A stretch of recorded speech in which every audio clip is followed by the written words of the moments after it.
Welcome back to Daybreak Plus. We do have top stories to get to, and the first one that we're going to talk about right now is what happened at the Grand Rapids Public Museum, which is supposed to reopen today after an incident yesterday.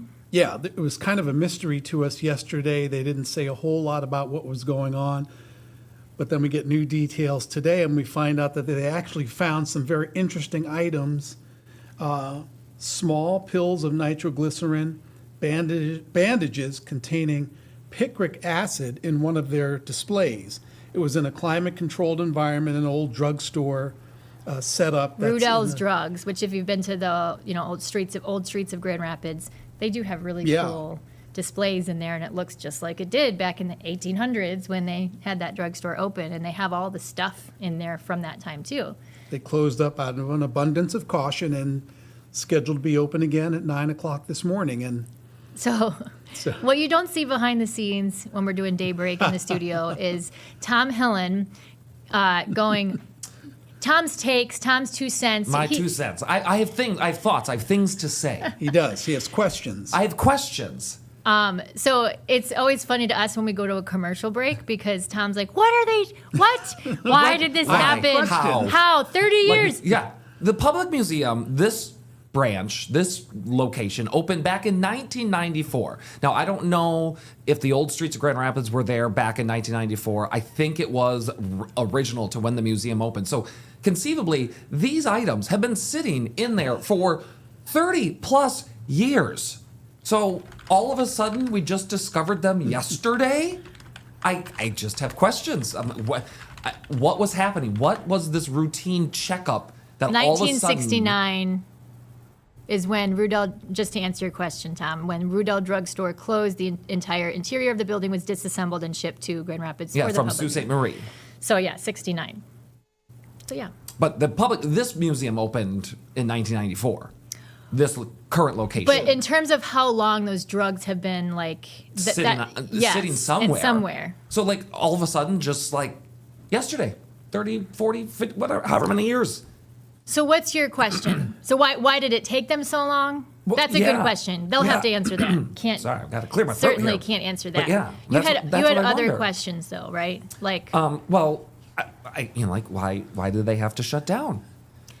I mean, Fair enough. I understand abundance of caution, but for all intents and purposes, I don't think that these drugs that they found were really effective anymore. We did some research into this for you. Thank you. See, that's why I rant and then you answer. So I looked at the Smithsonian. EMS1 had an article about a guy who found, so the picric acid, it was on Band-Aids. They would use it for burns and stuff back in the day until they realized that wasn't a great idea. And I also looked at Concordia University's environmental health and safety studies. So let's start with the nitroglycerin. I think from what I'm seeing, you're right. Like, it is not effective anymore after a certain amount of time. The concern with that after so many years would be you obviously wouldn't want to take it, but in terms of handling it, there's no evidence that would be a problem. However, the picric acid, that as it degrades over time, it gets more dangerous, more explosive. Oh, okay. See, there we go. That would be a small amount on a Band-Aid. Right. But it's still, even if it didn't cause like a big explosion, according to these studies, it could maybe start a fire or cause problems. So I don't know. I could see. Okay, so that makes sense then. Yeah. See? So, Tom, the other thing I was going to tell you, questions. I was reading our web article, and and one of the library spokespeople said that there are 250,000 artifacts and that they review them constantly.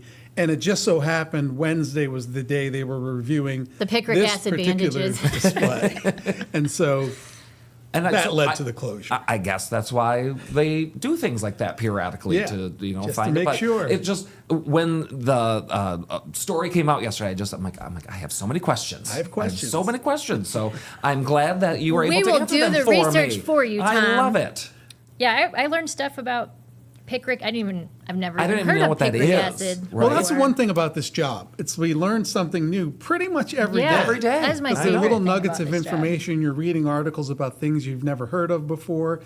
Doing things like this, you're researching to find out, okay, what's behind this. Right. So it's always fun to learn new things, and that's part of being inquisitive. We're Now, I gonna can tell you pretty much almost anything about the traffic situations around town, but 30, 40-year-old drugs found in the museum, yeah, I don't have the answer for that one. Yeah. So thank you for doing that research. You Yeah. went to the Smithsonian.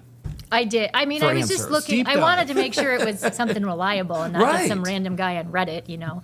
But yeah, interesting. Like picric acid, enough of it, liquid makes it more stable. But these are in bandages, so any liquid that was in there would have evaporated, and enough of it can create salts that, especially when they come into contact with metal or concrete, they can be very explosive. So I will say, I was with a lot of my neighbors in my condo community yesterday, and everyone was talking about this story yesterday. Okay, well- This is the water cooler It was the story. water cooler story of the day yesterday. And I hope we answered a some lot questions. of people had the then. same questions that I had, so I'm glad that I think were we able answered to. both of them, right? Yes, you did. I think we did. Okay. Yeah, look great. at that. Getting things done here on Daybreak Glad Plus. we could be of service. Tom's 2 cents. We're gonna bring Tom back. Hopefully, like maybe once a week. Get Okay. Tom's I mean- 2 cents, I've got things to say.